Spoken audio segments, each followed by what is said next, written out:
Hi! Hello! నమస్తే. ఈ వీడియోలో నేను లేపాక్షి టెంపుల్ గురించి కొన్ని విశేషాలు మీతో షేర్ చేసుకోవాలి అనుకుంటున్నాను. రీసెంట్‌గా మేము పుట్టపర్తి విజిట్ చేశాము. సో, దానికి దగ్గరలో ఉన్న ఈ లేపాక్షి టెంపుల్‌కి కూడా మేము వెళ్ళాము. చాలా చాలా బావుంటుంది.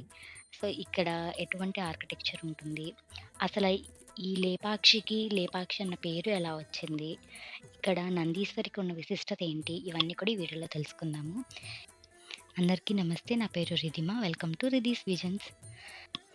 లేపాక్షి విలేజ్ ఆంధ్రప్రదేశ్‌లోని శ్రీ సత్యసాయి జిల్లాలో ఉంది. పుట్టపర్తి నుంచి 62 కిలోమీటర్ల దూరంలో లేపాక్షి ఉంది. బెంగుళూరు నుంచి 120 కిలోమీటర్ దూరంలో లేపాక్షి ఉంది. బెంగుళూరు నుంచి మనం కనుక 2 అవర్స్ ట్రావెల్ చేస్తే మనం లేపాక్షికి చేరుకోవచ్చు. అదేవిధంగా పుట్టపర్తి నుంచి 1 ½ అవర్ ట్రావెల్ చేస్తే కనుక మనము లేపాక్షిని చేరుకోవచ్చు. అసలు ముందుగా లేపాక్షి అన్న పేరు ఎలా వచ్చిందో తెలుసుకుందాము. ఇతిహాసాల ప్రకారం రామాయణంలో రావణాసుడు సీతను అపహరించుకొని వెళ్తుండగా కూగ పర్వతం పైన ఉన్న జటాయువు అడ్డగిస్తుంది. రావణాసురుడు ఆ పక్షి రెక్కలను నరికేయగా ఈ స్థలంలో పడినట్టుగా పిమ్మట సీత అన్వేషణలో ఈ స్థలానికి వచ్చిన శ్రీరాముడు జటాయువును తిలకించి జరిగిన వృత్తాంతాన్ని తెలుసుకొని తరువాత ఈ పక్షికి మోక్షాన్ని ఇచ్చారట. మోక్షానికి ఇచ్చే క్రమంలో లేపక్షి అని ఉచ్చరించారట. అదే కాలక్రమేణా లేపాక్షిగా మారింది.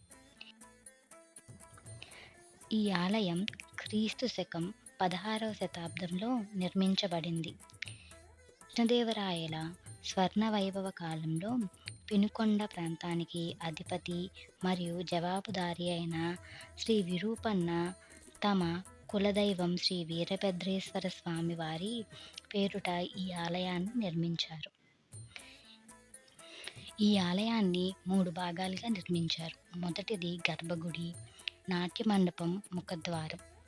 ఇవి చూడటానికి ఎంతో అందంగా ఉంటాయి. ఇక్కడ మరి ముఖ్యంగా చెప్పుకోవాల్సింది శివలింగం. ఇక్కడ ఉన్న శివలింగాన్ని నాగేంద్రుడు 3 చుట్టులు చుట్టుకొని 7 పడగలతో దర్శనమిస్తాడు.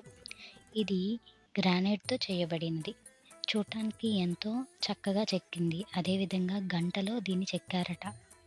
అలాగే ఇంకొక విచిత్రం హ్యాంగింగ్ పిల్లర్. ఆకాశంలో వేలాడే ఈ స్తంభం చూసేవారిని ఆశ్చర్యానికి లోనయ్యేలా చేస్తుంది. విజయనగర శైలి శిల్పకళను ప్రదర్శించే ఈ వీరభద్రేశ్వర స్వామి వారి ఆలయం ఎంతో ప్రత్యేకమైనది. పురాతన కాలం నాటి కళ మరియు వాస్తుశిల్పాన్ని అన్వేషించడానికి ఒక గొప్ప ప్రదేశం చెప్పొచ్చు. ఎవరికైతే అలనాటి శిల్పకళను ఇష్టపడే వారికి ఈ లేపాక్షి ఆలయం ఎంతో గొప్ప అనుభూతినిస్తుంది. అప్పటి సంస్కృతి సంప్రదాయాలను కళ్ళకు కట్టినట్టుగా చూపించే ఈ శిల్పకళ ఎంతో అద్భుతంగా ఉంటుంది. లేపాక్షి గురించి మాట్లాడుకునేటప్పుడు మరి ముఖ్యంగా మాట్లాడుకోవాల్సింది ఏకశిలా నందీశ్వరుడు. ఒకటే రాతి పైన చెక్కబడిన ఈ నంది విగ్రహం ఎంతో అందంగా ఉంటుంది. ప్రతి ఒక్కటి ఎంతో చక్కగా చెక్కబడింది. 20 అడుగుల ఎత్తు, 30 అడుగుల పొడవు కలిగిన ఈ ఏకశిలా విగ్రహం ప్రపంచంలోనే అతిపెద్ద ఏకశిలా నందీశ్వర విగ్రహం అంట. చూశారు కదండి లేపాక్షిలో ఉన్న సౌందర్యాన్ని. తప్పకుండా మీరు కూడా దర్శించి ఈ గొప్ప అనుభూతిని పొందుతారనుకుంటున్నాను. ఈ వీడియో నచ్చితే కనుక తప్పకుండా లైక్, షేర్ అండ్ సబ్స్క్రైబ్ చేయండి. Thank you.